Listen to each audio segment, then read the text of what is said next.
way I can't complain. You must fix it, I just maintain. Let it rain to me.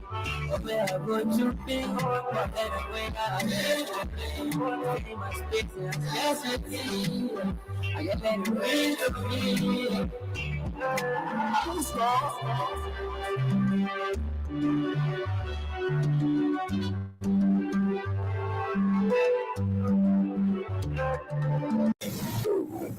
I would not know if it's wrong, but one thing that I was not able to accomplish that I wanted to accomplish was after the war, the Liberian people elected me, and in fact, the Liberian people elected me to unite the country. I was not able to get some of the other factional leaders to return to Liberia. I was not able to get one or two of the political leaders to return.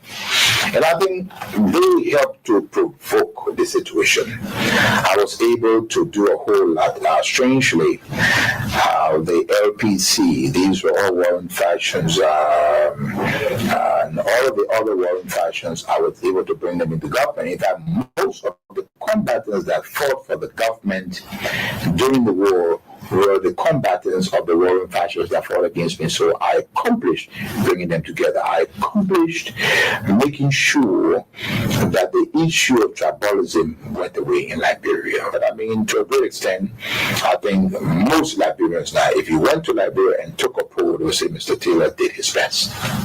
Any other regrets? The second regret is that I was never able to get the United States to understand me. I was never able to get them to work with me, which is so essential for Liberia. No president of Liberia, no president can make it successfully unless he is online with Washington. Now, I'm not the type of guy that you can pick up a telephone and command. I don't take that. I didn't take that from Washington. Then, even if I were elected president, I would not take it. I'm not that guy. I'm not a coward. But I do believe that a good working relationship is essential for any president of Liberia, or that president will fail. I'm filled with a profound sense of gratitude and humility. It has been an honor and a privilege to serve as your president and commander-in-chief for the past 6 years. Together, in 2018, we embarked on a journey to build a united, peaceful, and prosperous Liberia. And I am deeply thankful for the trust and support you have bestowed upon me and my administration during my tenure. As we navigate the complexity of governance, your partnership with the U.S.,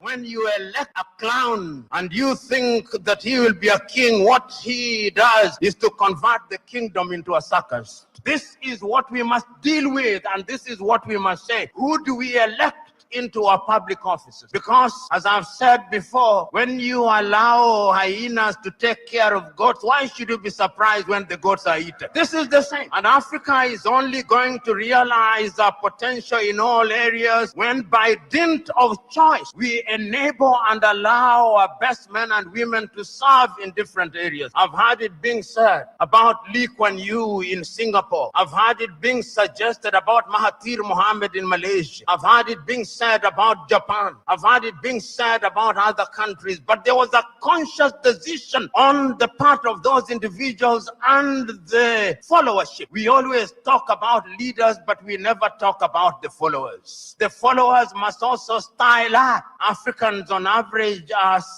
for some reason attracted to thieves. Africans are for some reason attracted to men and women who cannot serve her. And when they are not served, then they complain. When Africans are told, choose you now whom we shall release, Jesus of Nazareth or Barabbas, they say, release Barabbas. And when Barabbas behaves like Barabbas, they say, why are you not behaving like Christ? It cannot be done. in May of 2001, signed a second of two executive orders, number 13213, Defense Exhibit D310, in which it was stated, and I quote, "The government of Liberia's complicity in the RUF's illicit trade in diamonds and its other forms of support for the RUF are direct challenges to the United States foreign policy objectives in the region, as well as the rule-based international order that is critical to the peace and prosperity of the United States. Therefore, I find these actions by the government of Liberia contribute to the unusual and extraordinary threat to the foreign policy of the United States described in Executive Order 13194, with respect to which the President declared a national emergency. This executive order did not say the alleged complicity, it concluded the complicity. The conspiracy was born, all systems put into motion, and here I stand today. I never stood a chance. This is the broader contextual matrix that regrettably did not and still has not seen the light of day in these proceedings, despite the gallant efforts by the defense to unearth and reveal the contextual framework behind the charges against me.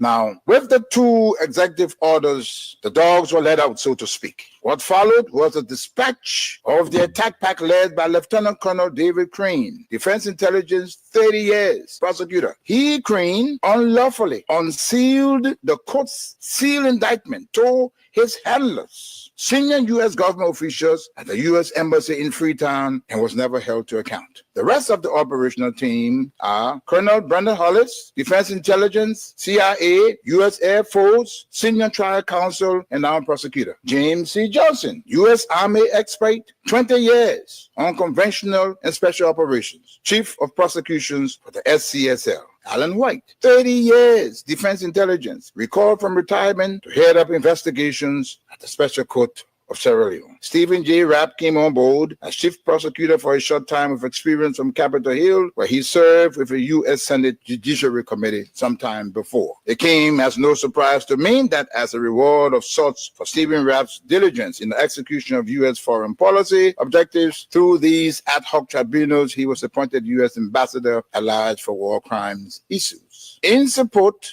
of the contextual framework of politics, on February 8, 2006, Lieutenant Colonel David Crane, prosecutor, appeared before a U.S. Congress Subcommittee on Africa, Defense Exhibit D404, and spelled out in clear terms the decision taken in support of regime change in Liberia and what needed to happen to solidify that process. There was little mention, if any, in his testimony about Sierra Leone. And here is what he said. I posted that 5 years from now, when the international community is challenged by other crises, Taylor in Calabar, under the protection of Nigeria, will make his move. We will wake up one morning and watch on CNN as Taylor rides triumphantly down the main street in Monrovia to the executive mansion, daring all of us to come and get him. Unless he is handed over to the Special Court for Sierra Leone, this scenario is not out of the realm of possibilities. He then asked, how do we assure Liberia's future? And he answers that. Ultimately, he says, what we do about Taylor in the next several weeks will determine the fate of Liberia and the new administration of its president, Ellen Johnson Sirleaf.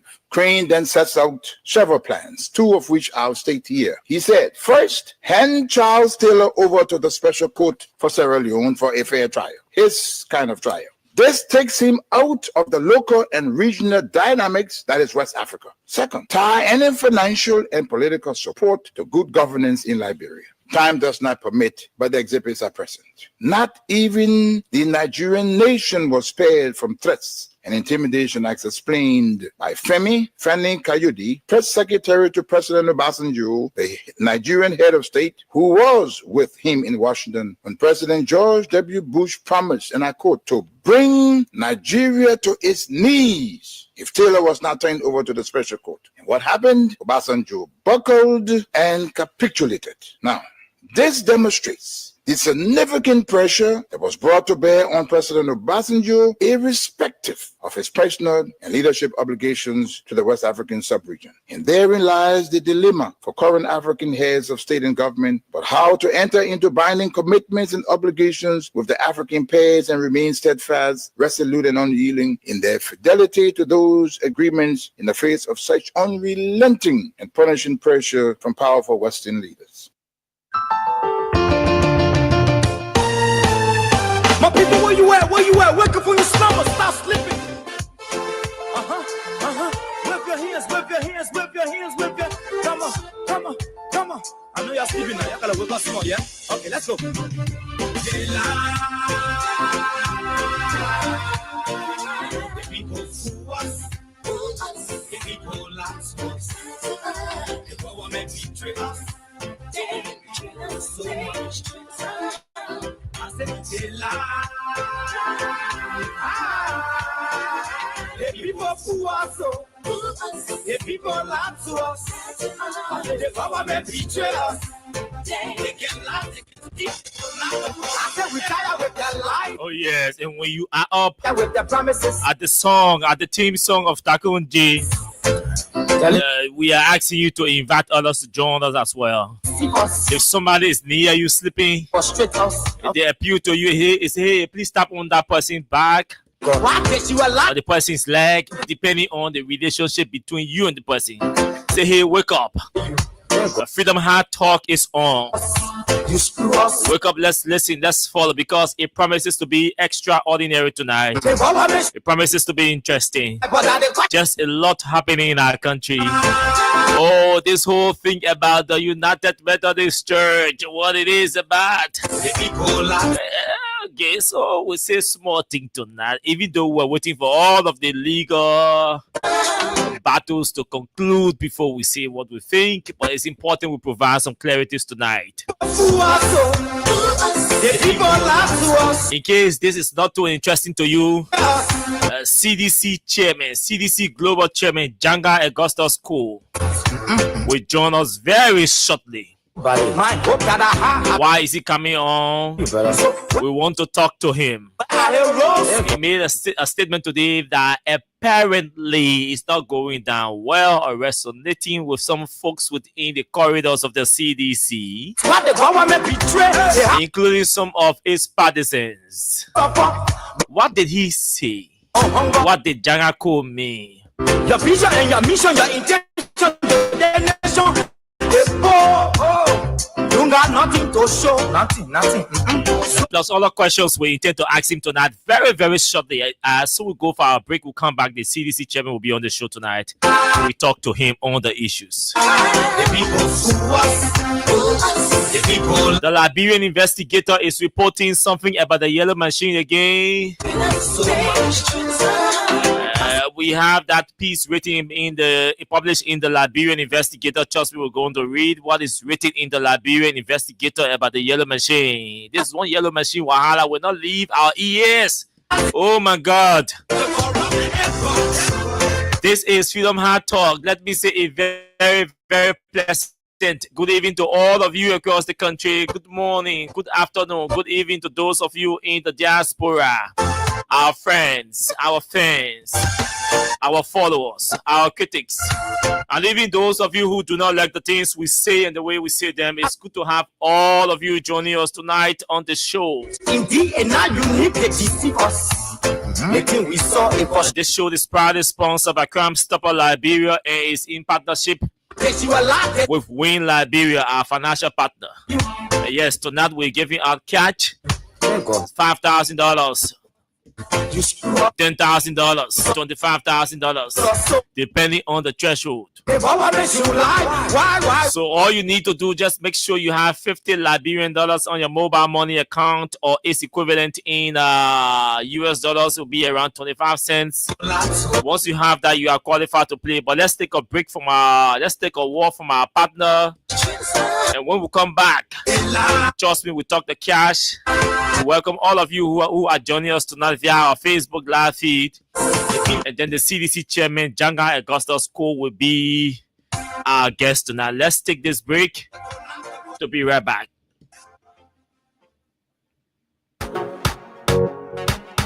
My brother, God can bless anybody. Win big today with Win Liberia on Freedom FM. Yes, for just $100 Liberian dollars or 50 cent United States dollars, you can win from 4,000 Liberian dollars up to 10,000 Liberian dollars. And for $200 Liberian dollars or $1 United States dollar on Japa days, you can win from 15,000 Liberian dollars, 50,000 Liberian dollars, 100,000 Liberian dollars, and up to 1 million Liberian dollars. For these amazing prizes, dial *255*1#. Again, dial *255*1#. The more you play, the better your chances. It's Win Liberia Cash Giveaway on Freedom FM. And the work we dey do will bring the rubber. They tell me so many no.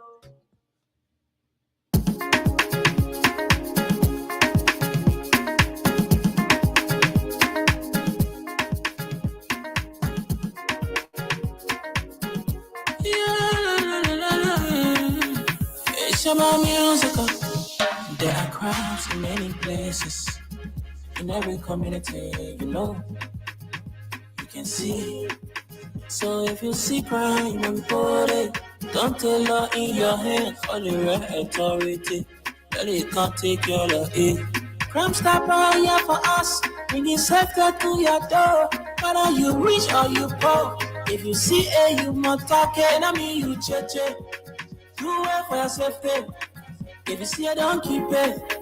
You must call to report it.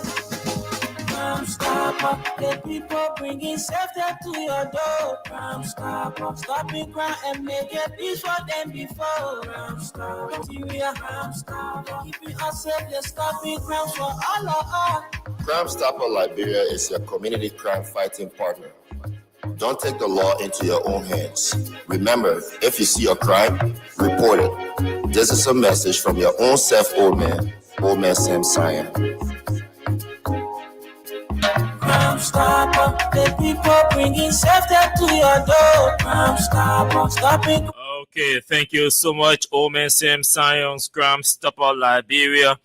Let's run straight to let's welcome all of you who are joining us tonight on the show from your different locations. Venetia's Junior Bar, Sylvester Yensua.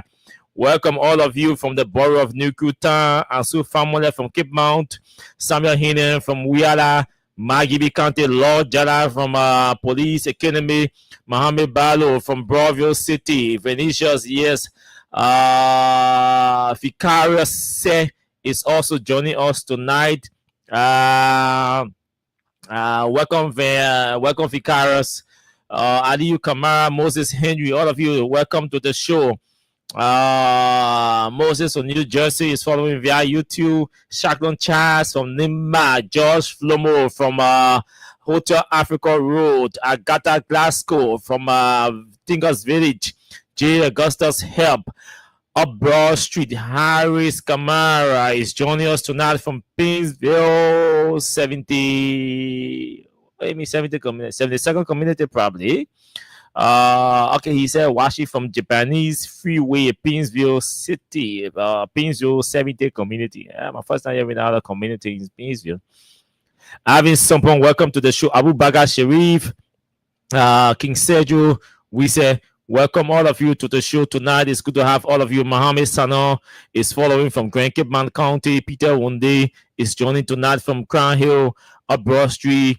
Duarte from Minnesota. Welcome all of you to the show. We have to talk to the chairman of the CDC because I know this is the breaking news and there are too many persons who may be calling him to talk to him tonight. There are many shows on tonight. The competition is so hard for talk show in the night. So, hey, so that means let's a call to the chairman of the CDC to talk to him about this statement. I wish I could play for me. Yeah. Okay. Let's see. So let's call him. His phone is ringing. And that's so we can get the chairman from this end. Okay.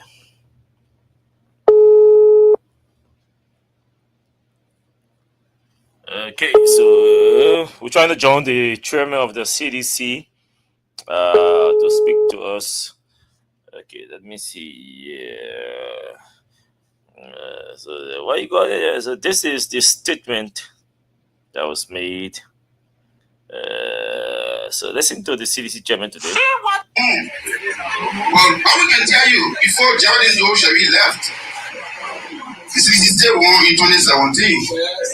And Operation who left when and from ANC, CDC still won. So the departure of these people is a testament, it's a wake-up call to the CDC that you are organized more. But I will tell you that somebody, one of your members leaving means nothing. No, you've been deceptive, and you've been illusional, if you say so. To recognize the fact that this departure is something, bad for the CDC, we call him to, in the near future, rethink and come back. So Sir Joseph decision is, a bad thing for the CDC. So we'll call him, maybe probably in the future he will rethink his decision. Do you understand? But whether that can stop the CDC from coming to power, no, because history has shown that even the CDC will not stop the CDC. Okay, so that is the CDC chairman. That is the CDC chairman. This is what he. Okay, that is the CDC chairman. Nobody should tell you that Sir Joseph departure does not mean anything to the CDC. No.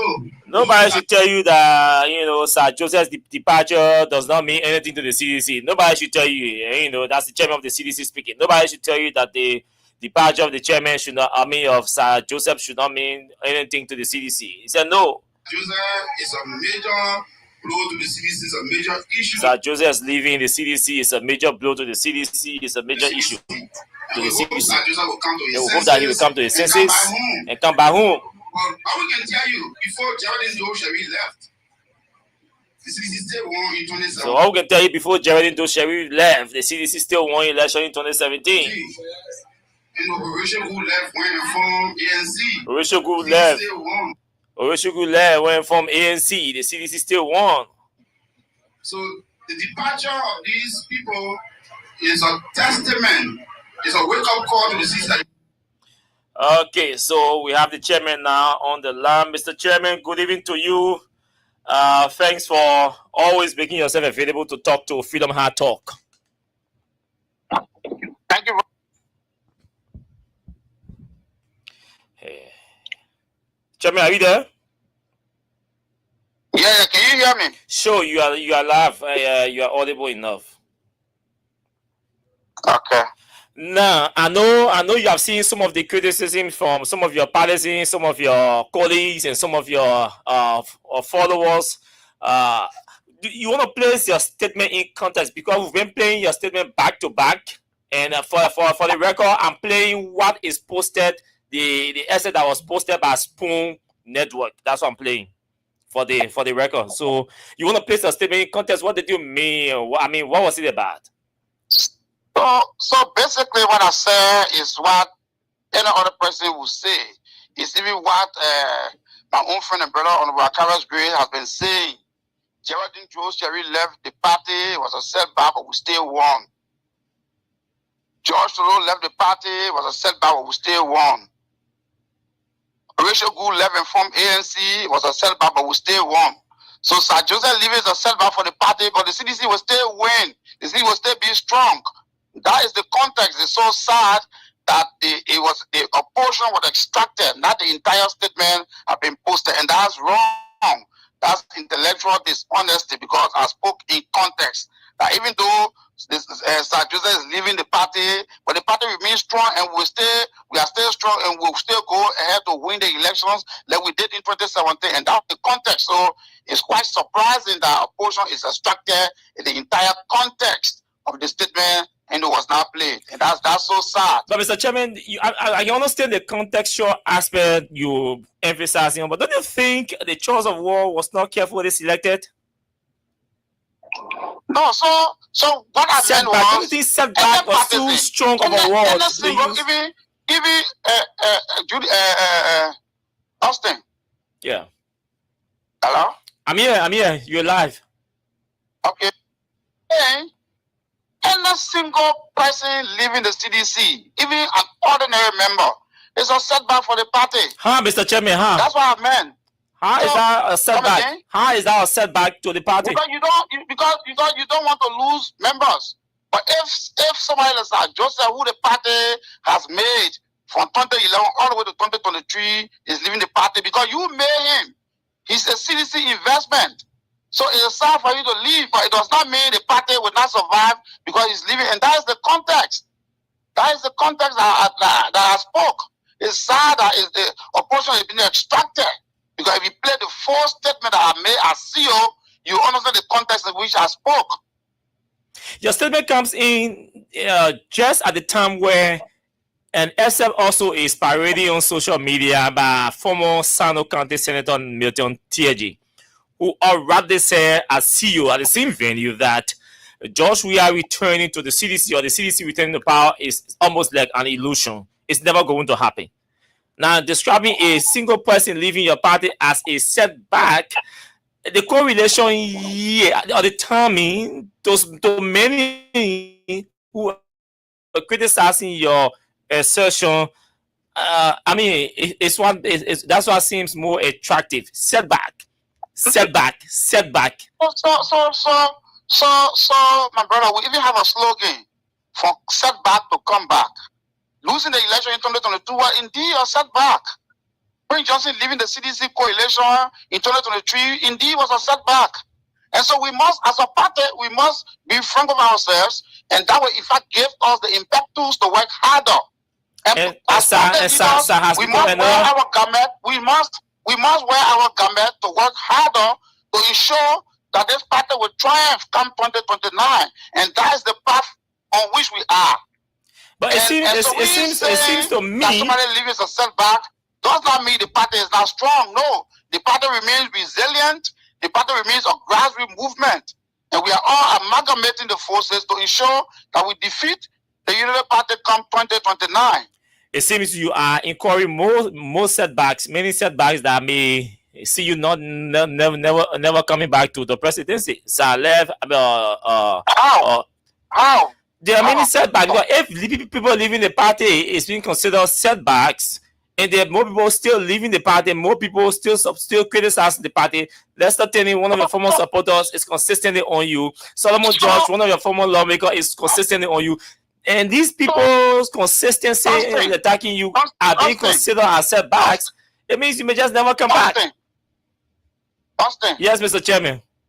So you need to go back to CDC history after 2011 elections. Okay. There were a series of betrayals. of the CDC.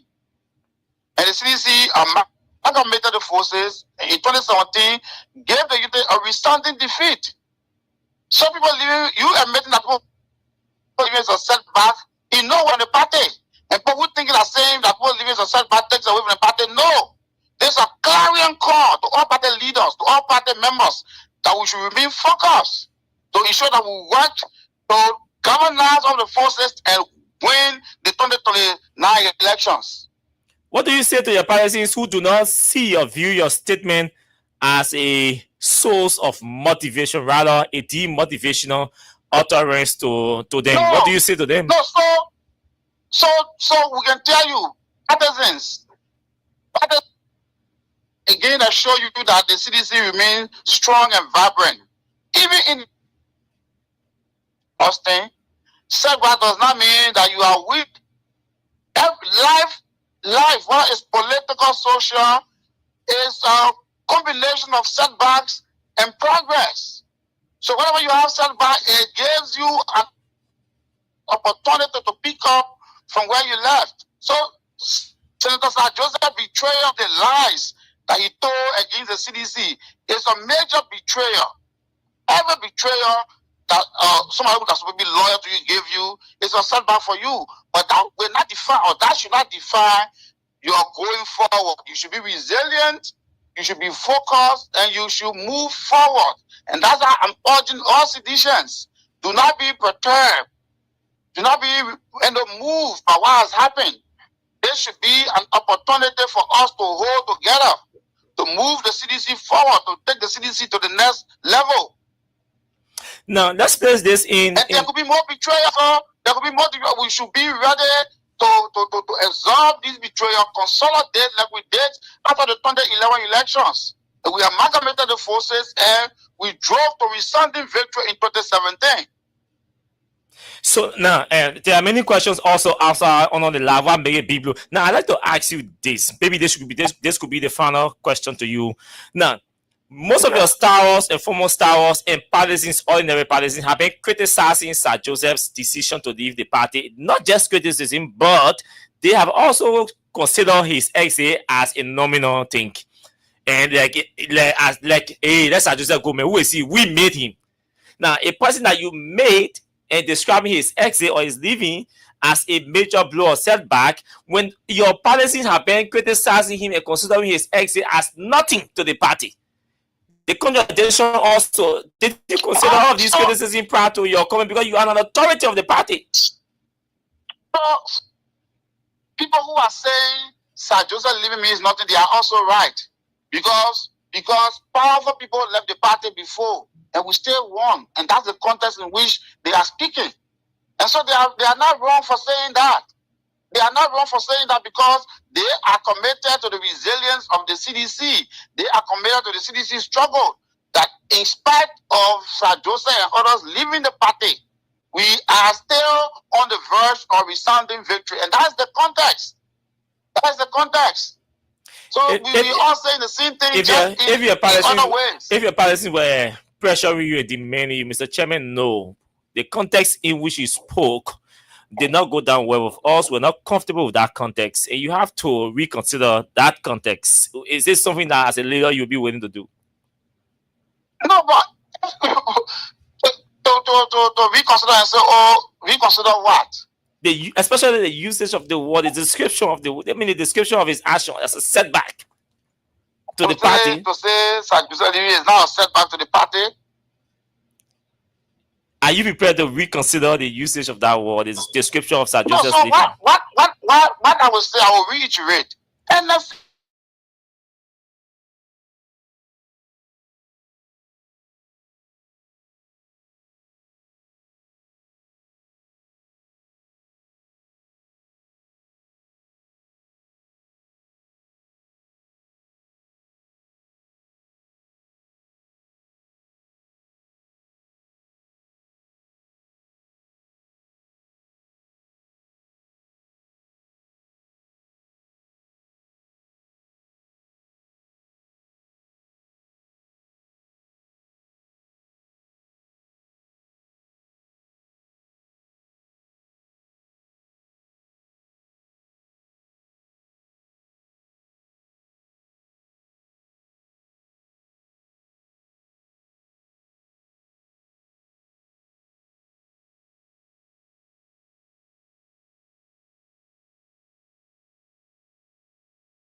I spoke to those lies. So that's what I'm talking about.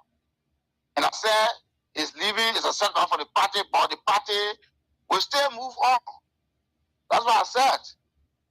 And I said, any single party leaving is a setback for the party, but the party will still move on.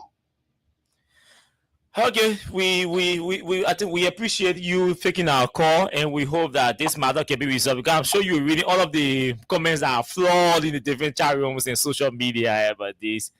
Yeah, I mean, again, our party is a big party. It should be open for these discussions. People should not try to constrain even party leaders to think one way. No, we do not rebuild a movement that way. No. We rebuild a movement by keeping an open mind. Keeping an open mind, allowing other perspectives. I do not condone the betrayal of Sir Joseph. And I'm totally against it. I condemn it in the highest. And people must understand that. As the betrayal of any other sedition is condemnable, is regrettable, it is wrong. But that does not stop betrayal, Austin. If anybody betray you, it's when I betray you, is that not a setback for you if you are betrayed by somebody you trust, somebody you invested in? Austin, I want you to answer that question. If you have a child who you invested in for 20 years, 15 to 20 years, and that child betray you, is it not bad for you? As bad as it may be, but I will consider it a disappointment, but not a betrayal, and not a setback, sorry. No, a betrayal is a disappointment. For somebody to betray you is wrong. Obviously, but I wouldn't describe that as a setback. Is wrong. And because somebody betray you will cause you some harm. And we gotta be factual of ourselves. Somebody betray you will cause you some harm. See all of the insults, see all of the lies that Sir Joseph is giving against the party. It's causing CDC harm. Holding on. That's what we're talking about. People think that there's not praise. And somebody betraying you, recognizing that the person has betrayed you, is no praise. So that's upside down logic for anybody to think that because somebody betrayed you and you recognize that the person is a betrayer, there is a praise. No. But you recognizing that fact that it's a betrayer and it's going to serve as raw material for you to galvanize your energy to take your life to the next level. So even in the face of the betrayal of Sir Joseph and others, Solomon George and others, it's not going to stop the CDC from moving forward. And that's what I want CDCians to understand. Considering the investment you've made inside and the growth you've aided him in, attaining from your institution, now he has left. Holding all political factors constant and election were tomorrow. What do you think Sir is going to honor man or is going to battle the CDC?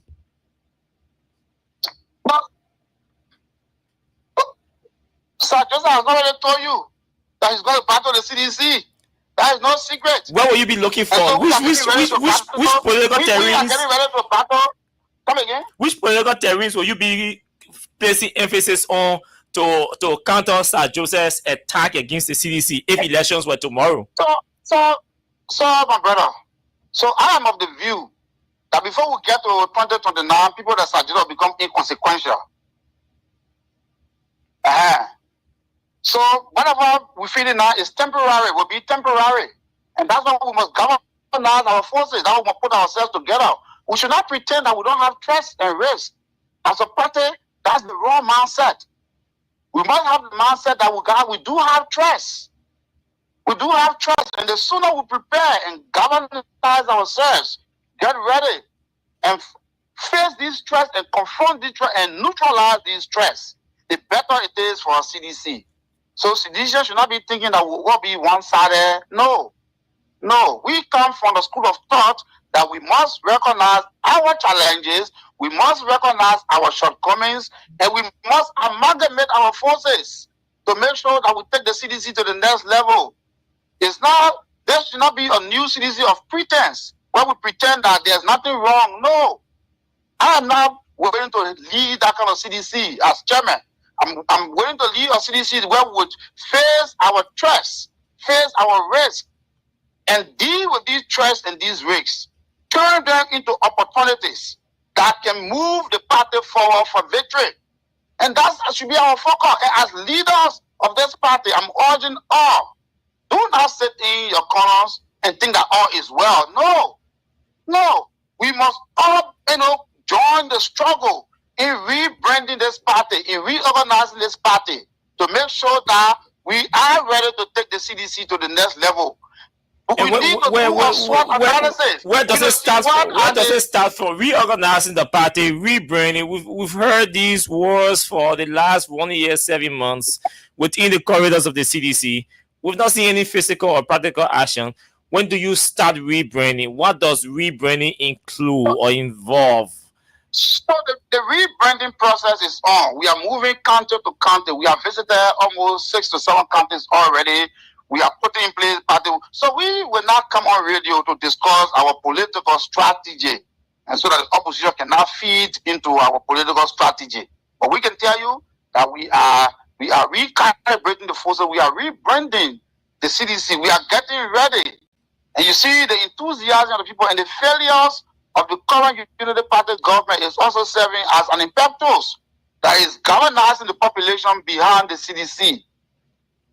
So people like Sir Joseph living is a distraction that we will turn into opportunity. But we should not delude ourselves that we will ignore where we have challenges. No, we should not, as a party, ignore where we have challenges. We should identify these challenges and confront these challenges and put in place the requisite mechanisms that these challenges will take the party to the next level. No, I am not praising Sir Joseph. I am condemning his action. I am condemning his betrayal to the CDC, because the CDC is one of those who the CDC are invested in so much. So it's very, his action is very, very condemnable, and we condemn it in the highest. But that does not mean that we will not recognize it as an issue that we should use as a way to unite the CDC. No, there should be a clarion call to the CDC for unity, for progress. There should be a clarion call to the CDC for unity, for progress. Anthony Janga Augustus, co-chairman of the CDC, thank you so much for talking to us. It was a pleasure having you on the show, providing that clarity. I hope the clarity will resonate with his supporters and followers of the party. So Senator Sir Joseph posted about a couple of minutes ago, and this is what he said. He shared a post from OKFM journalist Julius J. Julius J has posted that CDC chairman Janga Ko contradicts Akaro's Gray, says the departure of Senator Sir Joseph is a major blow to the party. Sir Joseph now turned or shared the post with this caption: only people who don't know the reality can disagree with this. Meanwhile, we encourage Mr. Janga Augusta Ko to join the People's Action Party, PAP. Our doors are opened, trying to fix things. So you can see the Margaret and the reason why your partisans are getting angry. But again, that's the clarity, or that was the clarity from Senator from Janga Ko, and let's hope, let's see how it plays in the coming weeks. Opa Weeks, Kwame Weeks posted a couple of minutes ago. So what will happen to CDC, where President we are to leave? A kick or a slap? Since you say Sir Joseph's departure is a blow. Okay, so yes, these are all comments from supporters of the CDC. James Johnson posted as well. Janga Augustus Ko it is now hard time that you resign and rest. George Weah is coming back. Wow, has it gotten to this point? Has it gotten to this point? James Johnson is calling for the resignation of the chairman of the CDC. So this is where we are, but these are all normal political fights that take place, political reactions, sentiments that come. And I can say this for a fact. I am aware of the source the source of the sentiments that are being expressed by seditionists and supporters of the CDC. But I think in my mind, they should calm down. I think in my mind, they should take a slow down pill and rest more, relax, reflect deeply. And after the show, I'll take my time to listen to the entire presentation. But from what I heard, I can say to you that if the chairman of the CDC were given the opportunity to go back and speak towards that issue, I'm not too sure he's going to use that description or use that word to describe Sir Joseph's leaving. I'm not too sure if the CDC chairman is given a chance to go back as CEO to speak towards the resignation of Senator Sir Joseph. I am not too sure, or I'm convinced that he would not prefer the choice of word he used or he selected today. Setback. I'm very sure. You know, at times, intention and context, well, you can be different, can be well intended, but the interpretations that will follow from the public, from your supporters, especially also when you are a leader, leading people, managing people, providing guidance for people, directing people into strategic directions. You have to be careful with your selection. It's very key. It's very key in leadership. It's very key in public speaking. It's very key in any career, any profession. It's good that you carefully choose your words, because some context you're speaking in will be good, but the choice of words will destroy the context or the contextual value or nature of what you try to communicate. And this is the accident we are discussing now with the utterances made by the CDC chairman. The context he spoke in was to recount and make reference to people that have exited the CDC, who were made by the CDC, who occupy strategic positions or key positions in the CDC, but their exiting or leaving the CDC did not break the CDC down, even though they took people away, which could be, yes, a setback, because when you're leaving, so Geraldine Doe Sheriff left, she left with people. She didn't leave alone. Horatio Gould left, he left with people, he didn't leave alone. George Solo left, I don't know why he left with anybody. I don't know why he even left with a dog. But I'm sure he gave them, he didn't have one or two persons that were loyal to him. Sir Joseph obviously leaving, he's going to leave with people. I can say that as a journalist that, yes, I could comfortably choose to use a setback, describing his action as a setback. I could choose to comfortably use that word. But as a leader, leading people who have already started criticizing and chastising Sir Joseph, oh, man, you go, man, oh, man. Yeah, leaders will come by and fine tune it, yes, to reflect that the CDC as an institution is a knowledgeable party, a responsible party, a well-organized party, a mature party, because you can't depart. No political party can control the views and opinions and thoughts and expressions of its partisans. It's not possible. It is not possible.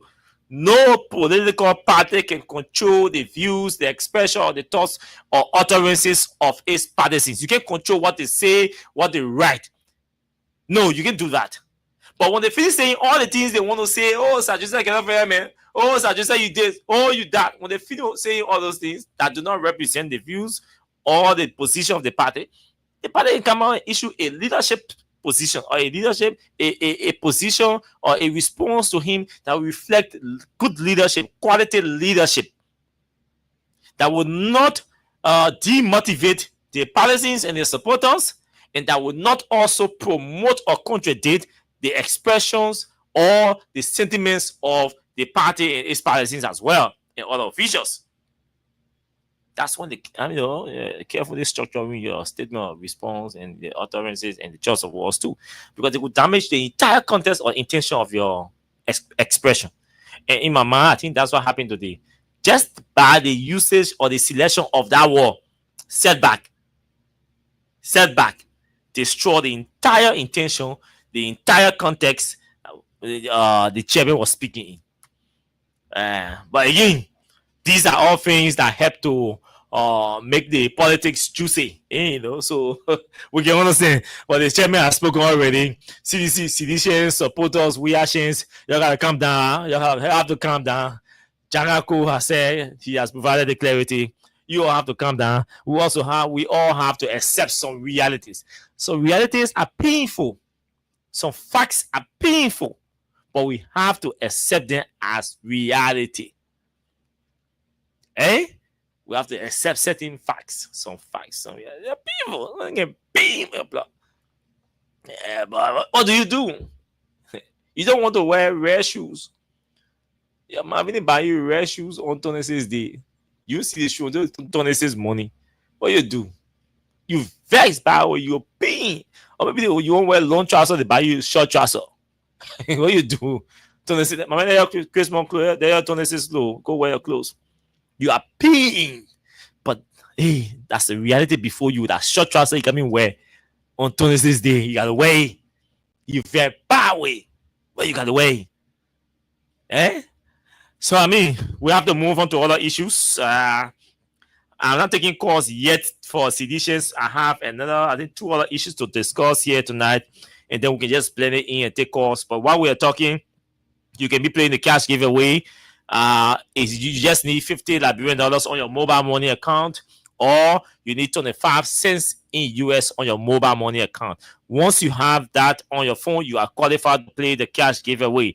The short code is *255 *1#. *255 *1#. Again, *255 *1#.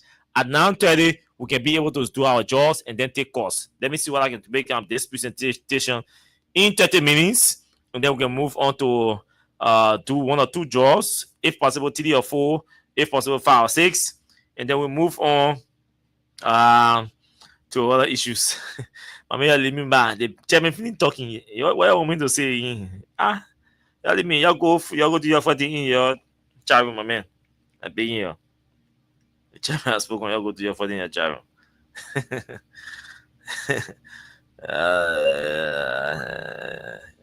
All your messages you're sending, I'm reading right. I'm reading right. I see your messages. Let me just. Y'all will recalibrate that party by force, by fire by force. By fire by force. So, all this thing, there's in the United Methodist Church, and we're hearing people giving different accounts and all of that.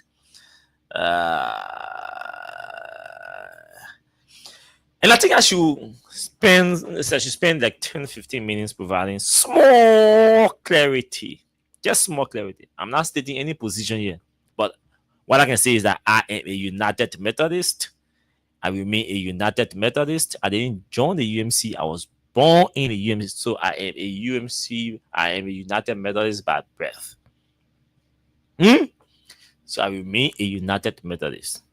If all of you listening to me and those of you watching me want to consider me again, that's your business. That because a church took a position that is not being understood by a particular group, or that is being miscommunicated or misinterpreted by a particular group who think or who believes that we should intellectualize the church to accommodate our political aims and objectives. For me, I'm not going into the politics of that one. That's the business. That's the business.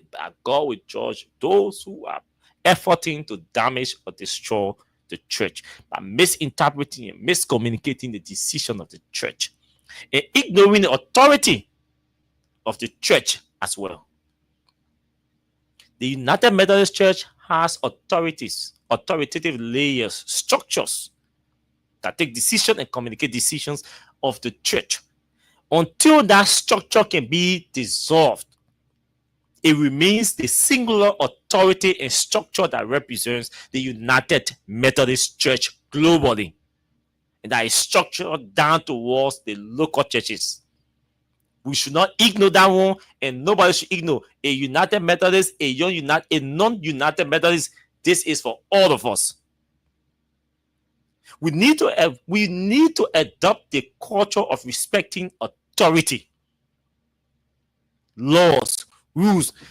We say we did not vote for Baka, but those who voted for Baka in the majority.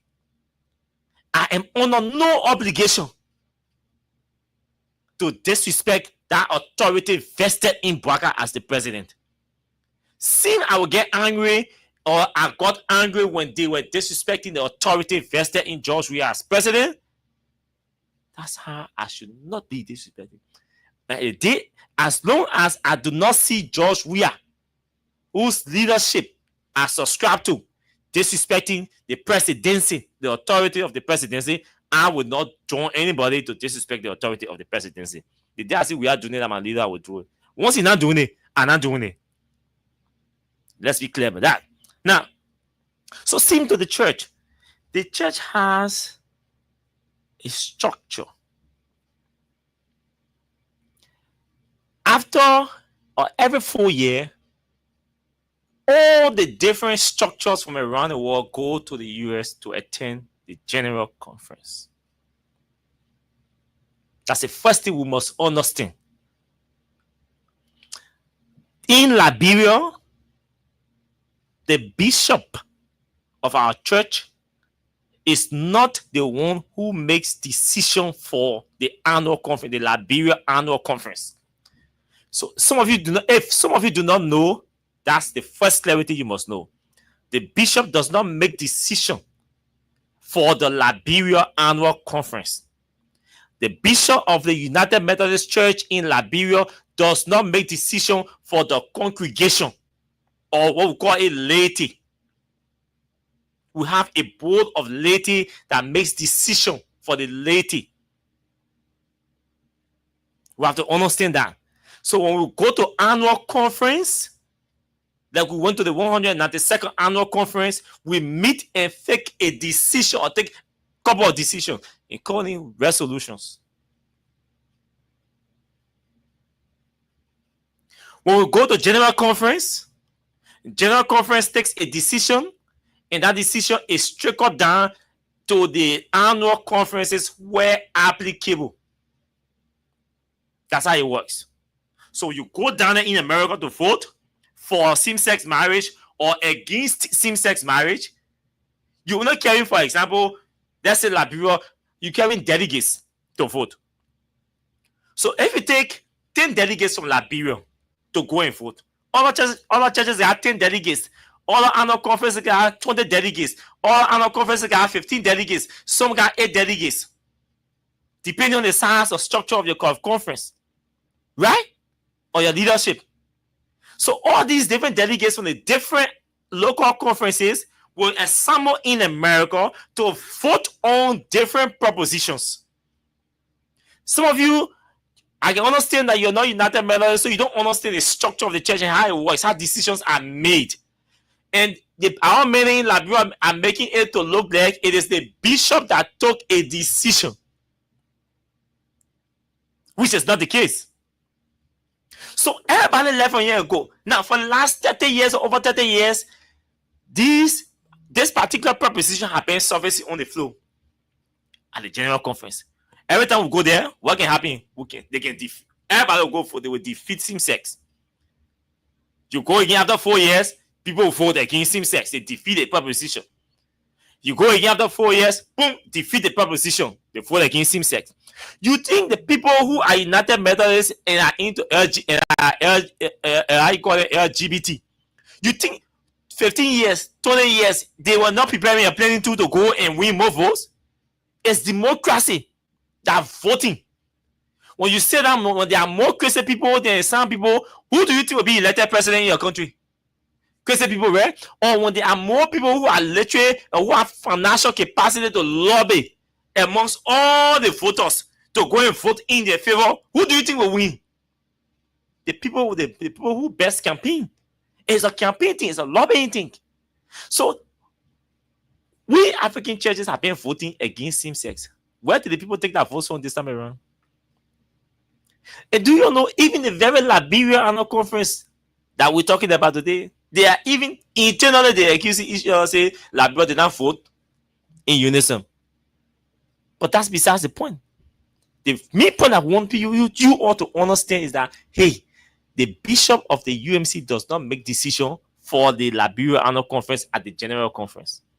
So yeah, a few documents I'm going to reference for you tonight, right? So let's see. Let's see what was taking. Hey man, y'all stop calling me. Y'all stop calling me. Y'all stop calling me. Okay, so let me zoom this one for clearer viewing. No, this is not what I want. This is it. Okay, this is what I want.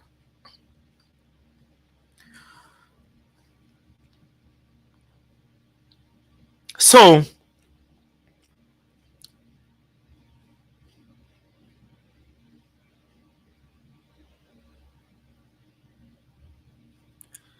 this is the Liberia Annual Conference Committee on General Resolutions.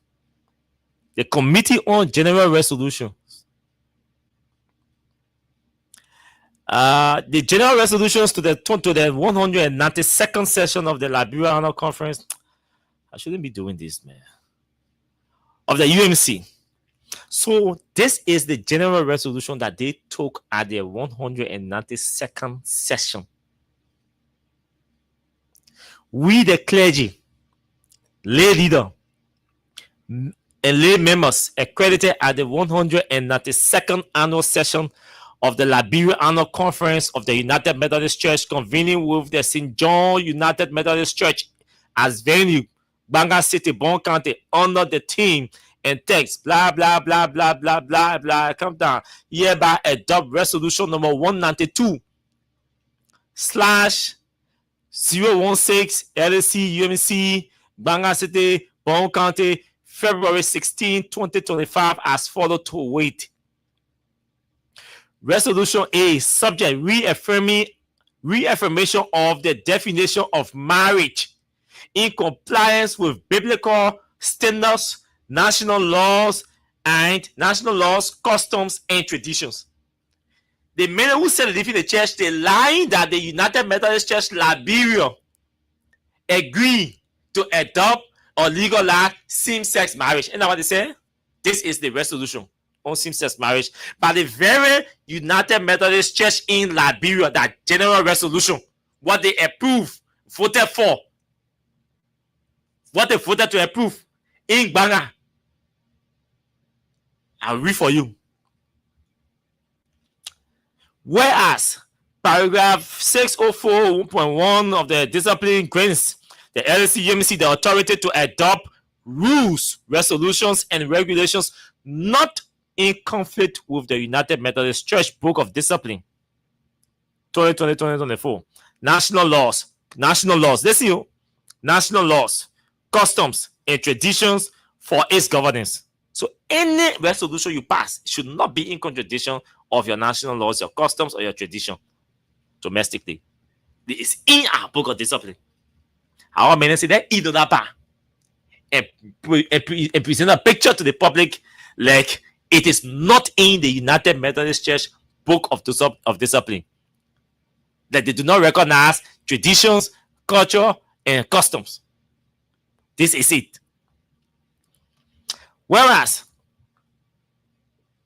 the Liberia Annual Conference of the United Methodist Church, convening at its 192nd annual session, held with the Banga District Conference from February 10 to 16, 2025, recognizes the General Conference, the West Africa Central Conference, and the Annual Conference as the governing bodies authorized to adopt resolutions, petitions, and resolutions for the smooth operation of the United Methodist Church worldwide. Whereas the West Africa Central Conference has approved the following amendment to the Book of Discipline 2020-2024 in accordance with paragraph 544 by adding subparagraph 5 and 7, which states that the West Africa Central Conference and its members, episcopal areas, and annual conferences shall adhere to biblical standards, national, state, and local laws concerning LGBTQI. It is in the Liberia Annual Conference General Resolution. Or same-sex. So some of you who do not know, who are not following, they're giving you a different picture. That the church in Liberia, the UMC in Liberia, agree for same-sex marriage. This general resolution passed in Banga at the St. John United Methodist Church by all the delegates who attended that conference. There's the resolution here. And I'll read that again. Whereas the West Africa Central Conference has approved the following amendment to the Book of Discipline. In the Book of Discipline, they approved it. 2020-2024. What is approved in the United Methodist Book of Discipline is what I'm about to read to you. In accordance with paragraph 544, by adding sub-paragraph 5 and 7, which states that the West Africa Central Conference and the member episcopal areas and annual conferences shall adhere to biblical standards, national, state, and local laws concerning LGBTI plus all same-sex marriage matters, and affirm that for United Methodists in West Africa, marriage shall be a union between a man and a woman with the issuance of a marriage certificate by the state. This is what Liberia United Methodists passed at the General Conference. Because certain people, okay, let's sit down and allow the laws, to take a course. But it seems that by those destroyers are resonating with some of you who are United Methodists but don't understand what's happening, and some of you who are not United Methodists and don't understand what's happening, what the reality is. This is why I'm bringing this up, because I am a United Methodist. We rose through the ranks and files of the church. As to the extent that we are former national leaders of the youth and young adults fellowships. We went way up there. As a former first vice president, national first vice president for the conference Young Adults Fellowship, we are former leaders, we mean leaders of the church. We can sit down and allow people to destroy the church by spewing out false narratives that do not represent the church, the true integrity of the church. Jabal say, if you won't go, go. Me, I choose my peace of mind. Other people say, we won't go. But I'm not going. I will go, but we'll damage or destroy you. You got some marriages like that. They may won't go, but you look at the Jew first. He said, I will damage her before I leave. So Jew won't go. They look at the man, they may get potential. I get the image. I got to provoke him to do something so I can damage him. This is the case.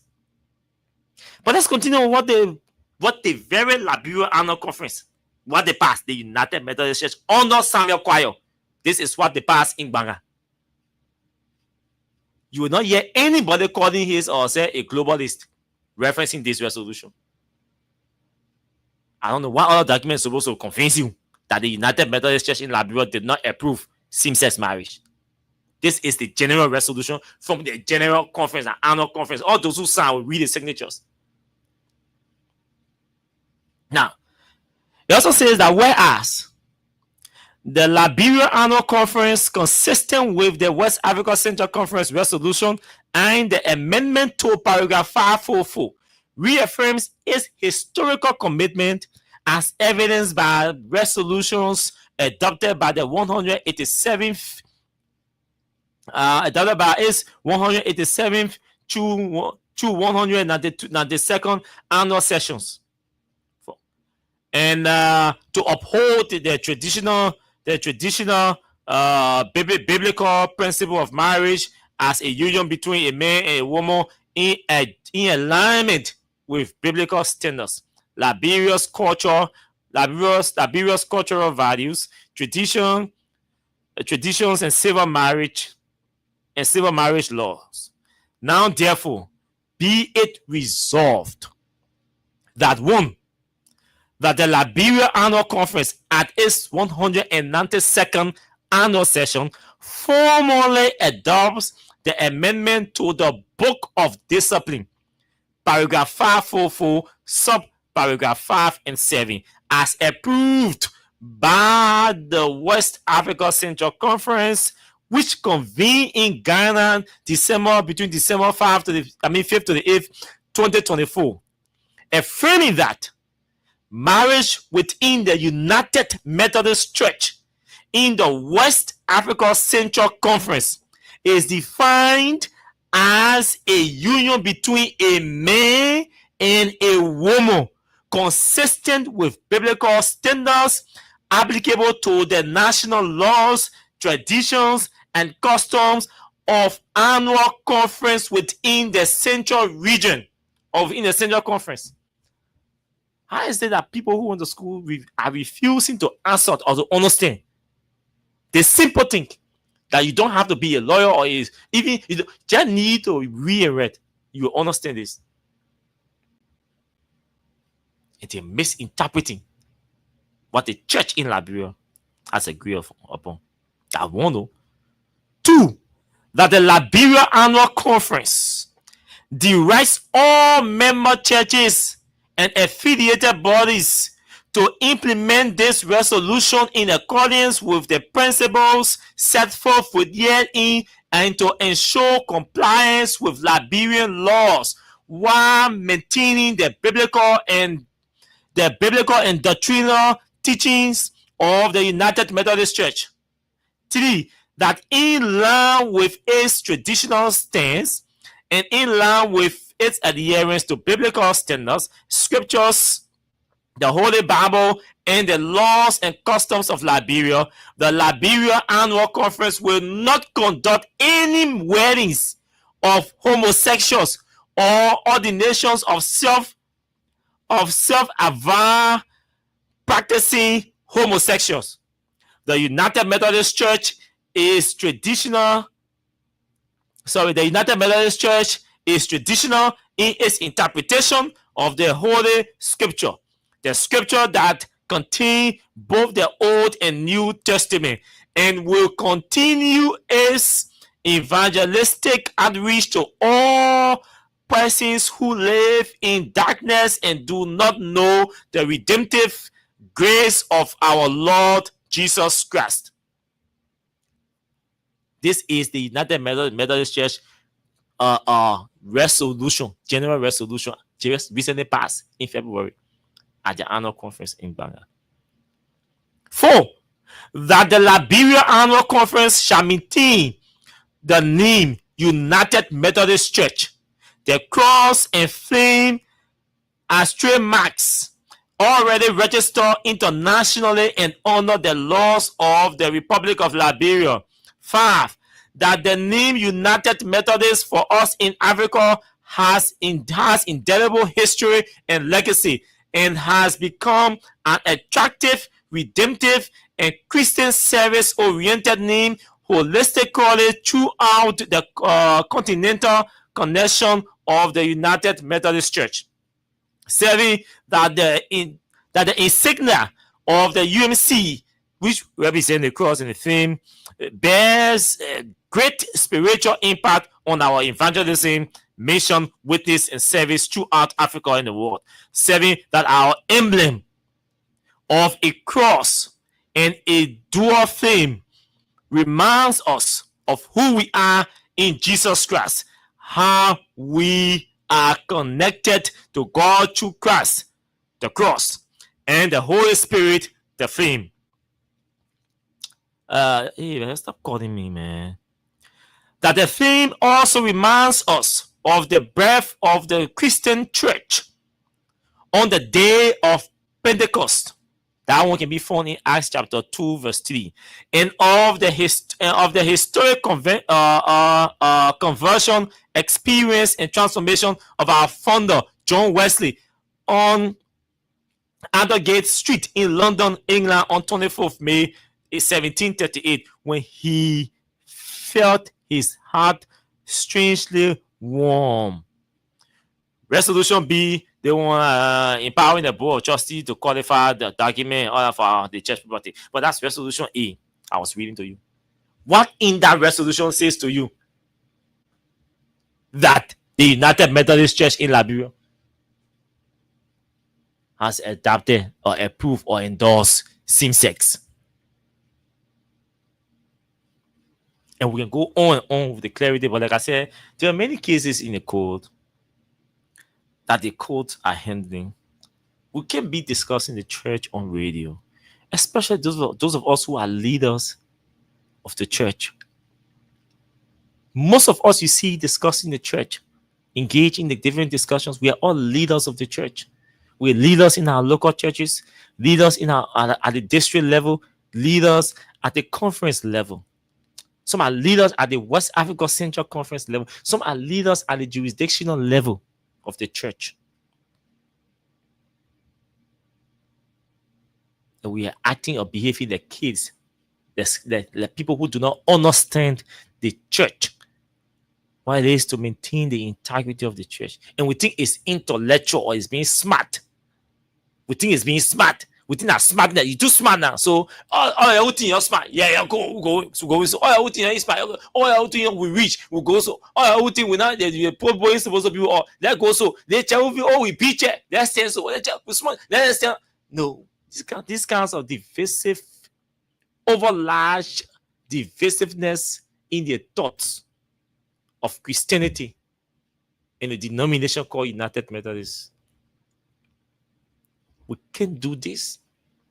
I'm not going to chastise anybody because most of the people I see on the other side are all like friends, brothers, especially the young people. Most of us grew up in the church together. We can't be tearing ourselves apart, destroying our relationships we've built over the years because we want to leave one denomination to form another denomination. We can't be doing that. What do we benefit? Going personal with each other after building a friendship, relationship of over 10, 15, 20 years, some 30 years. And you destroy a friendship or a relationship that you've built only because you want to leave a particular denomination to go to another denomination? I mean, what are we thinking? You can destroy the church because Samuel Choir is bishop. He will not be bishop forever and ever. He will retire at age 70. You will not be bishop forever. So the next bishop that comes in, what do? You've destroyed the church. The global you're celebrating today, 20 years, this is the United Methodist Church. 40 years over, we've been rejecting this decision to legalize same-sex. Over 40 years. We've been battling this proposition. And we are not the only denomination. The Lutherans, the Catholics, other people, they've been battling this proposition to legalize same-sex. You don't see them destroying their churches. Are we the only intellectuals or the only smart people in the church? The Presbyterian Church, go and ask for the history about same-sex. Go to the Lutheran Church and ask about the history about same-sex. Do you see them fighting and destroying the church publicly? Responsible leaders will sit down and reflect and make decisions in the interest of the institution. They will not make decisions to destroy the institution. Assuming the same number of years it took the United Methodist Church to reach this point today. To say you go into General Conference and the delegates in the majority voting to legalize same-sex based on the region where it is acceptable in your region. Then assume tomorrow. Today, the global maybe 6 months old or 3 months old or 1 year old. 30 years from now, your leaders will change or may change. Things may change. The same way today the United Methodist Church is in, well, I want to consider crisis because of this proposition. Who knows? You think everybody in global, talking global, will remain global, will remain, we don't even know what someone said, already is I. Tell people will infiltrate the church. You go out to win people's souls for Christ. When you go evangelize tomorrow, you tell people, say, no, we are here to evangelize. But if you know you're gay or you're lesbian, we now want you in our church. Will you tell them? No. You're not going to tell them, say, because if you're gay or lesbian, don't enter our church. So how do you evangelize to them? You are going to win souls for Christ.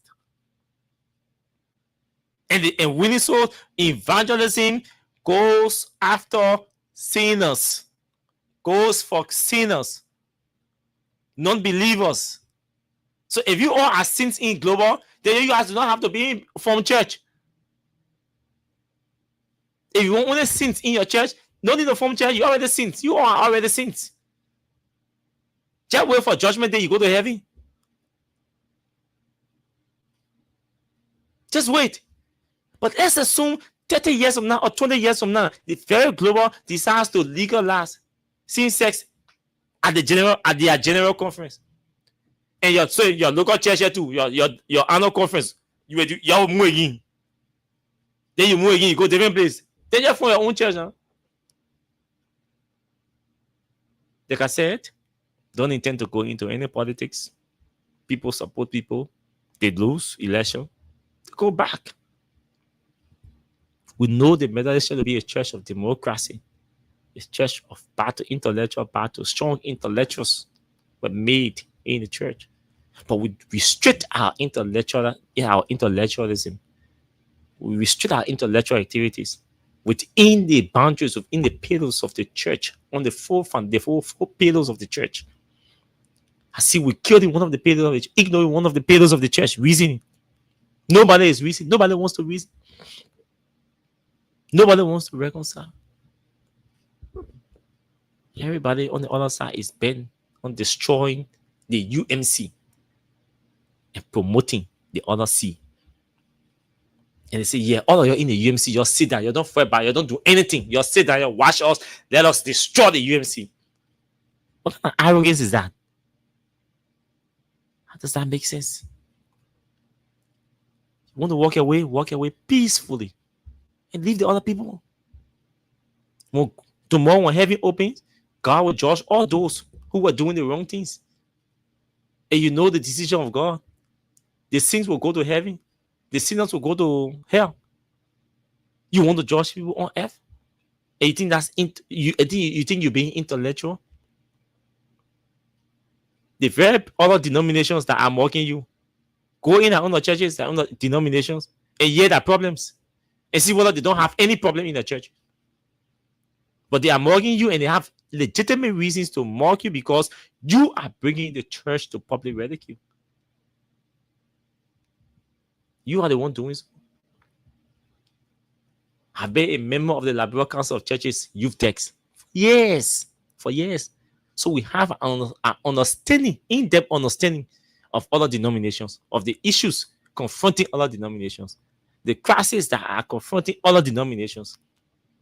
And I can take one from there, especially the mainland churches that are traditional members of the Liberal Council of Churches Youth Text.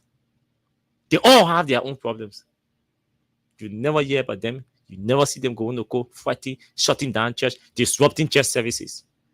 If you and I serve in the same God, and no lesbian or gay in the church will go to serve God, why should we disrupt the church service? If you and I go and serve the same God, why should you disrupt church service?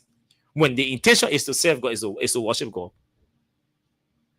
The person who didn't praise and worship, they're not lesbian. The person who beat in the drum, they're not gay. The person who played the guitar, they're not gay. The person who died in the choir, she's not lesbian. The person who come and preach, they're not gay or lesbian. So why are you disrupting church services when we are all serving the same God?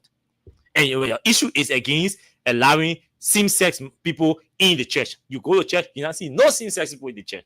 Everybody beating drum, playing piano, leading praise and worship, coming preach. That's also people who you know to be straight men and women. So why do you disrupt church service?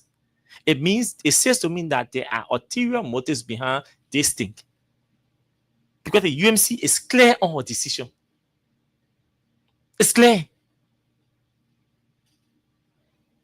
It's clear on her decision. So we have to make some adjustments. I mean, we have to come to our senses. As a church, as a leader of the church, we use our microphone to fix the problems, to solve the problems. I'm not going to use my microphone to destroy, to exacerbate the problems. I will never do it. I will never sit down here and castigate my other friends from the other side who say they want to leave the UMC. We'll caution them. We'll call on them, call for calm, and ask all of us to sit down. Let's see how we can solve the problems. But we'll not allow or accept misinformation or disinformation that are intended to propagate falsehoods against the reputation and the integrity of the United Methodist Church. That is not going to happen while I'm seated behind these microphones. Our advocacy goes beyond politics. Our information, our communication, the content that we communicate go beyond politics. This matter has become a national issue now, so we can talk about it in a manner that will not injure any side, but a manner that will see call for a peaceful resolution of the matter. I know some people will not listen because they've already been on it. Some have already left totally. But there are other issues that we have to let go. The church should remain the church. We've always said, because of the church. That's a famous slogan in the church. Because of the church. At this point, we can no longer say because of the church. How come? Where is the doctrine? Where is the orientation? The fellowship, everything that we've built together, and we can no longer say because of the church. We say because of us, because of our sentiments. Things that people is sitting there enjoying, way in America, in Queensland or Queensland, we say we come in here, we can't destroy. Look around Africa, the West Africa Central Conference. Which African conference do you see fighting in division? Go to East Africa. Do you see any conference fighting in East Africa? Oh, breaking out doing it. Do you go to Sierra Leone, Ghana, Nigeria? What do you see? Do you see people fighting all around? Only us here. We say we'll do it the other way.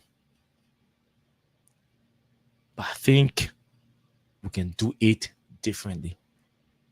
Within the confines of the laws. We can't be going violent in the public on Sundays and we call ourselves worshippers. We are making mockery of ourselves to other denominations, to other religious groups.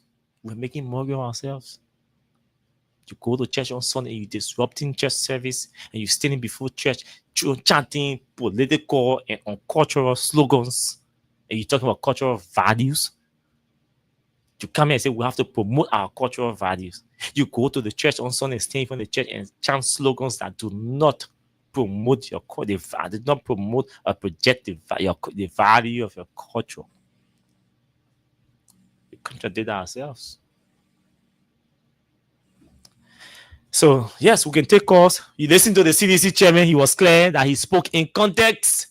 And you understand that some of his partisans and his colleagues were taking giving it misinterpretation and all of that, but he didn't mean any harm. He spoke in context. The context was he was saying, hey, Sir Joseph Living, we invested a lot in him. But other people left the party who we invested in, and the party didn't die. The CDC didn't get destroyed. The CDC, in fact, won election in 2017.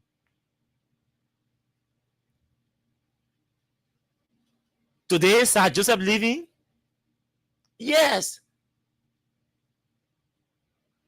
it's a setback. But we have to move on as a party. We have to face these realities, accept them as a reality.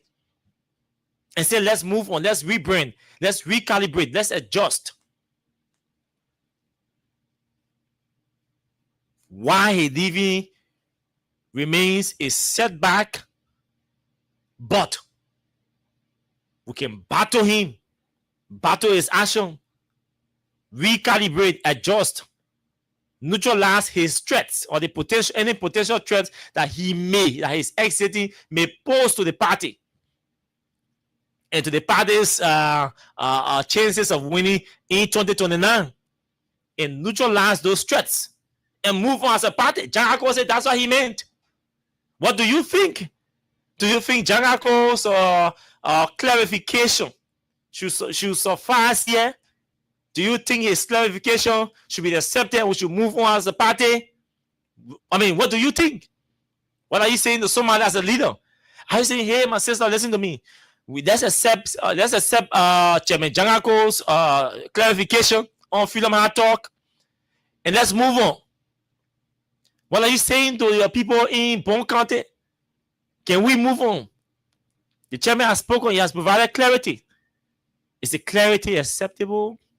Are you comfortable with the clarity at the moment? Does it make sense that we ignore the misinterpretation being given in some quarters about the context in which I spoke and move on as a party? It's your time to talk. 0776 104 104 0886 500 104. Let's talk. We spoke about 2 issues. Yes, I can go into this yellow machine thing because I just received a lot of documents about it too, so I want to hold on to it until tomorrow. So yeah, let's talk. 0776 104 104 0886 500 104. The cash giveaway is on. Yes, sure. So while I'm taking your calls, let me go to the dashboard and see whether I have about 200 transactions to start doing to run a fresh draw on the show. This person, let's hear you. Good evening to you. Thanks for joining Freedom Hard Talk.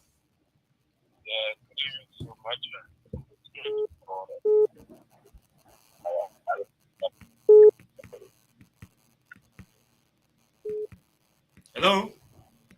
Yeah, I'm getting you. Hello? Go ahead, you're live. Thank you. I see I'm here for the Harry Club at the moment.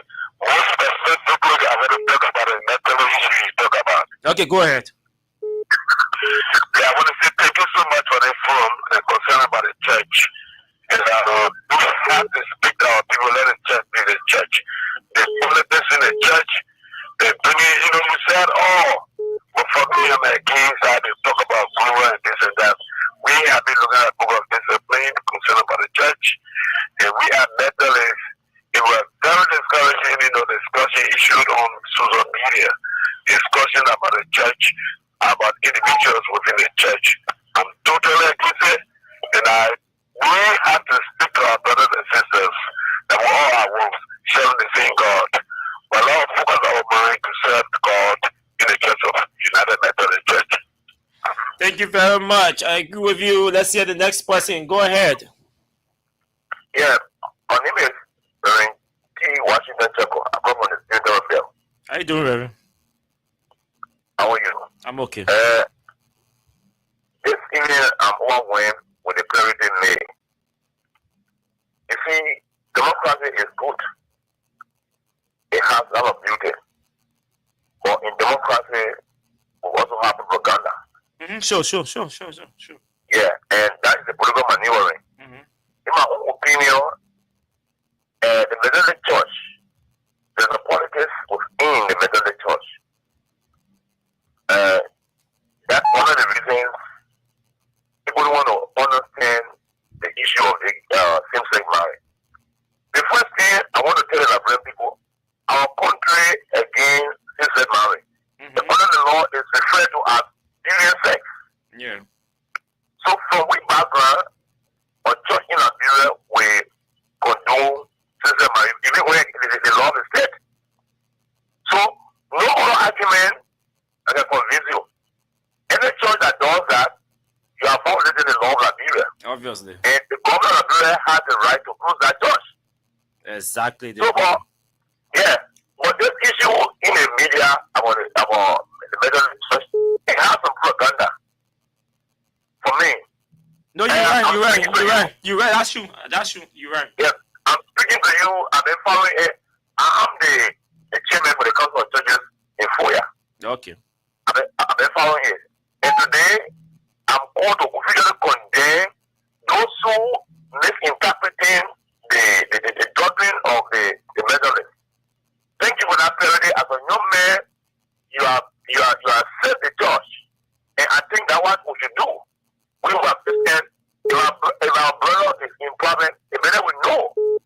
problem and find solution than to make it so much bad. So want to condemn those who misinterpreting the Mennonite doctrine with respect to their convention or their conference resolution. They are in error. Thank you very much. Thank you, Reverend. Let's take a call from the diaspora. More calls. We can take more calls tonight, so you don't worry. We'll have enough time to take more calls. Good evening to you, my dear brother. Good evening, Austin. This is GT, and I'm calling from Canada. And thank you today for the topic on the discussion, as usual. I just want to share my one or two on the chairman. The chairman's, I don't know why the chairman's scary, or the way the chairman talked to the chairman sounded scary, Austin.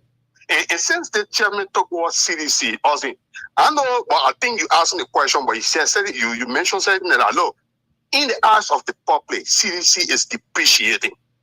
It's been almost 2 years now. We see nothing. We see anything. We know what's going on, what's happening, what not happening. The biggest political party, the chairman sounding like that. I don't look, chairman can talk like that. The way that chairman talk today, and how chairman supposed to talk.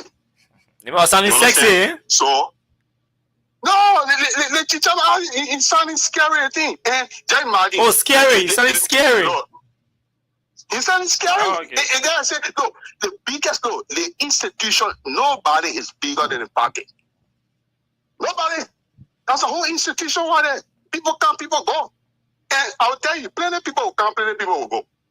And that's the fact. But the chairman can speak that I think. And right now, people want to see CDC. CDC, they want to come back, or CDC going to be coming down. People got to see CDC governing from outside.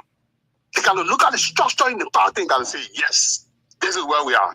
Say the people did that, you all this moment thing and put it around and think that what happened, what came over that thing. People trying to boost momentum around the chairman, but the chairman is scary. He didn't know where to go to. But the chairman need to find new strategy and things like that. I seen a few beginning, one or two people they pushing the CDC in the thing. For me, I don't worry about who leaving the CDC, when I leave the CDC. When you leave the CDC, when you mention Joria name, you just promote the CDC more. If you want to leave, just leave quietly. And to the other discussion, I'm a melody man. I grew in the first Melody Church and I'm pastor in Trinity in New York. I'll tell you the truth. What the Melody put in for me, I lecture in it since 2018. The only thing I'm doing now, I'm walking around my psalm. I say my psalm and I get my candle, fast and pray. If I really run as fit down, if I want to talk to God, I just put my candle down and go in my psalm and thing. Me and Jesus will bother in the same room, discover what's supposed to discover. Hey, nobody's going to do it for me. So what people do in the doing the chair, now open all our bottom business. You can say you. Who doing it, we not doing it, we never know. So if we discussing, if we discussing anything, you have to waste us time. Yeah, you see, if you check because somebody like you know, like you in you like lesbian. All the generation like you are lesbian. You can never see them. I'm telling you, the time business, but you can never know. Thereby can be pretending and doing it out. So you have to go sit and go do your own. And another thing about the game, what can really surprise me.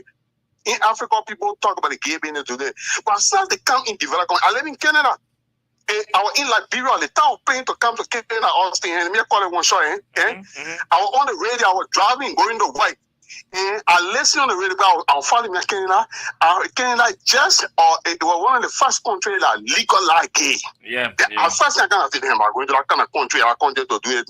So I put it in my mind, said, so, and you just got to do, and yeah, people live here, people do that, nobody got to go do that business and thing.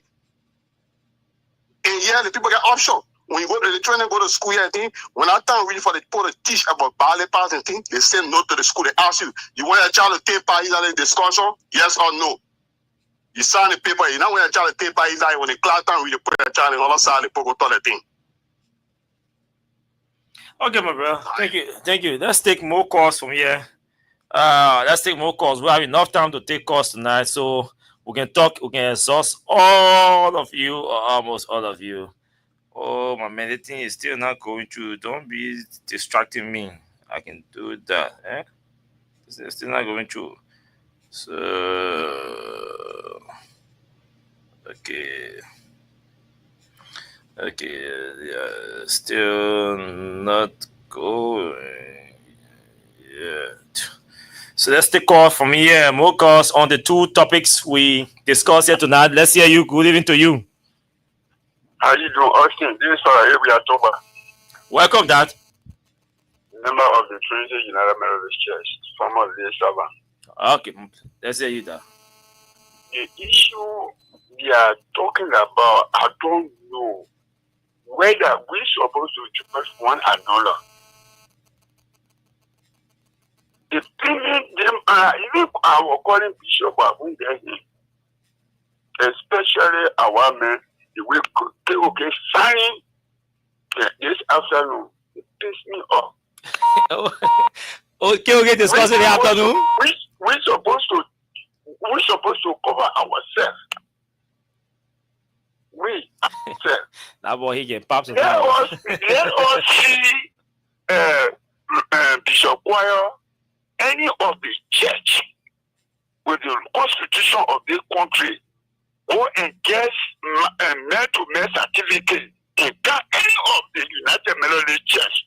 Then that's something we are seeing now. But we take it, and even our brothers, our sisters that say, you are going to Grimo. You want to leave your own woman, you can leave the whole church or the whole horse and pay a new horse for the woman that you say you want to marry. The people living in United Methodist, they must find their place, their churches, or places to worship.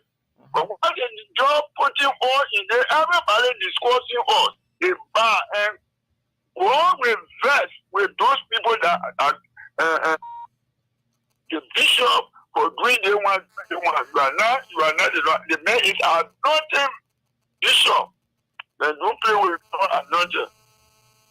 The potato the one you explained to me today, when you not fall away, I put it on my back. The how man of God, child of God supposed to talk. Thank you, may God bless you. Amen. Let's talk to more. Let's take more calls tonight on the show. We can take many calls. We have enough time. Good evening to you. Let's hear you. Yeah, wait. I'm fine. Yeah, I'm just saying a Can you switch your monitor off? Can you switch the monitor off behind you?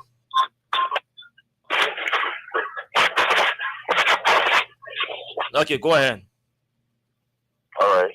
I say I'm Joseph Yafito calling from Tori District, Montserrat County. Okay. I want to speak to the issue of that Joseph leaving the party. You know what? Tell me, let's hear you. The party is bigger than Sir Joseph. That is a wake-up call for the ambassador, the former President George Manuel Weah. I served as President George by the party for 11 years. I was there when Dorothy Doe Sharif was serving as a chairperson. She left the party. Then Eugene Tangley served as the Secretary General at the time. Eugene left, he went to Madam Salih. When we are won the election, we are brought him back. When he appealed, he became minister. As I speak to you, I stay here until they appointed the superintendent, one Muna Tucker, that Joseph and other people. Nobody could look at us. There are citizens, grassroots citizens that are sitting and watching the drama. The people sideline us. They put us one side. They never even cared that we brought them to power. But the former President George Manuel Weah, I think he needs to open his eye and open his ear as well. He will understand that he needs people. And at the end of the day, they will betray him. Sir Joseph came from Sierra Leone with nothing. A man brought him, put his hand up. Now today he say he live in the party, it's okay for him. Yeah, like you educate your child, you give him some money, he went to school, with all the TV he got now, and the man say, well, look, you're not my father, so let him go away, bless him. Yeah, that's okay. Thank you very much. Let's talk to more callers here. Okay, this person from here. I want to take calls from here. I'm trying to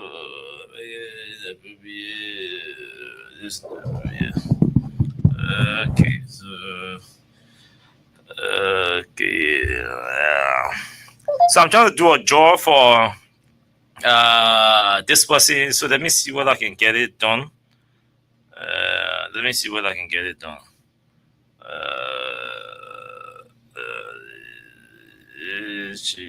Okay, yeah, we take let me see. We take 4-5 more calls. Yes, we can take 5 to 6 calls before we go home. I'm trying to do 1 or 2 draws for people here.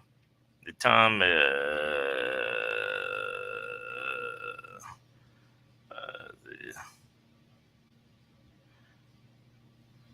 Okay, let me see what's going on. Oh my man, J Bobo, they say they want new Prezzo, and we give them new Prezzo, but they still crying, say no job. They still crying, say they're hungry. Okay, so let me play something with my man. They say they want new Prezzo. We give them the new Prezzo, but they still crying, say no job. But they still crying, say hungry. Plenty people here in Port 40. One man taking 45K. Okay. Cap with a J, no style G. International baby. They say they want new press, so we give them the new press, so what's the price in your grave? They say they want new press, so we give them the new press, so what's the price in your grave? People say we're not taking pay. They stepping your horse every day. We not talk every day, but stay. You do for killing us every day. Like who come and save us now? Like who come and save us now? Corruption killing us every day. Making everybody face the front. They say they want new press, so we give them the new press, so what's the price in your grave? They say they want new press, so we give them the new press, so what's the price in your grave? Plenty people they import 40, one man taking 45K. No system, no rules in place, so corruption in our face. Hunger killing us, hunger killing us, hunger killing us, hunger killing us. They say the devil was sharp, it's an idle man. An idle man is a hungry man. A hungry man is an angry man. That ain't bring all the holla there in the land. Corruption stay in the house. Too many appetite but hunger stay killing us. If you live to see the next day, you must think of. You got our people that will vote and stay fooling us. They lie to us. All the hope and the promise that they made to us. So fly just to carry our proof from us. That's why they leave all in poverty. Just to see and walk away with the impunity. You came my mind, I will vote for you. You go to school, I will stay vote for you. Both people fall, let we pull it into there. Yeah, they stay. Now I will give it to the woman. Then I make it so we give it to the beginning. The begin trip so we give it to the old people. Yeah, they stay. They say they want new press, so we give them the new press, so what's the price in your grave? They say they want new press, so we give them the new press, so what's the price in your grave? Plenty people they import 40, one man taking 45K.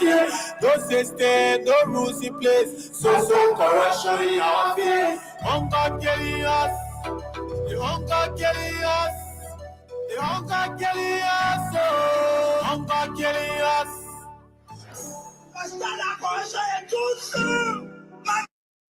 Too soon, my people, it's too soon. And like I say, y'all stop, my people, it's too soon.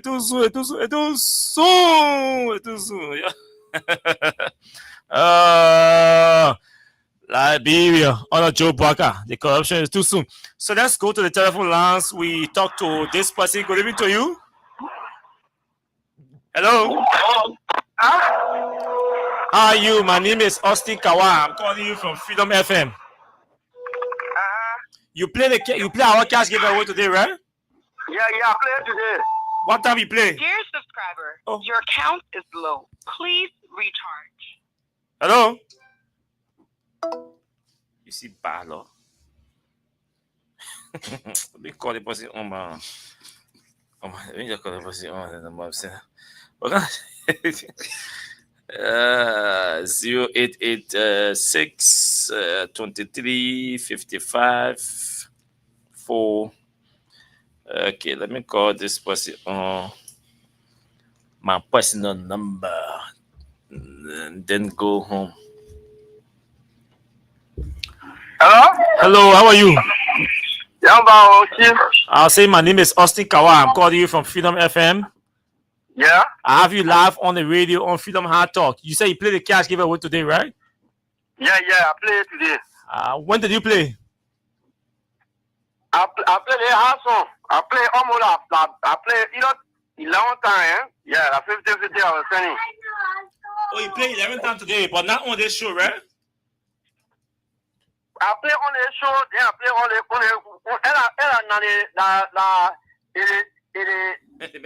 my man, like you play on all the radio station.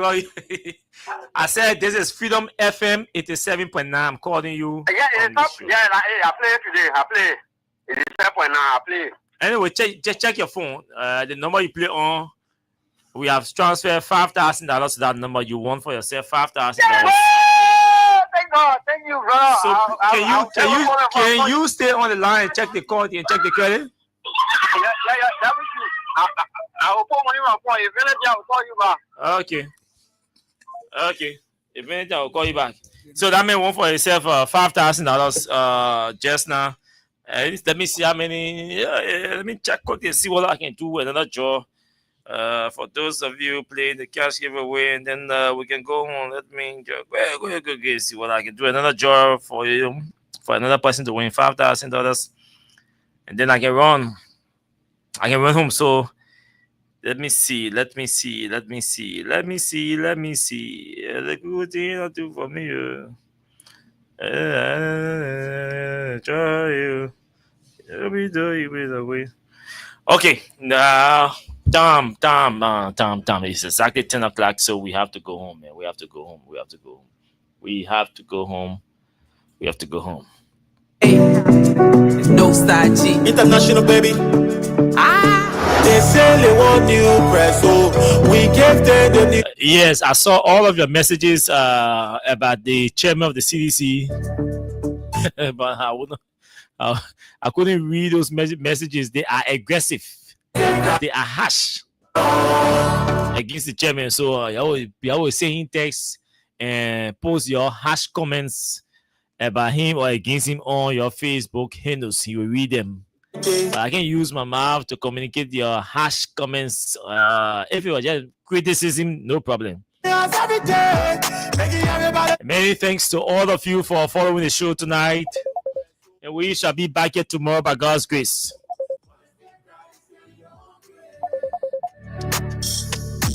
They say they want new press, so we gave them the new press. So until we see tomorrow, do have yourselves pleasant moments in your respective areas. My name is Austin Kawa. Kawah. That's how I spell my last name. Kawah.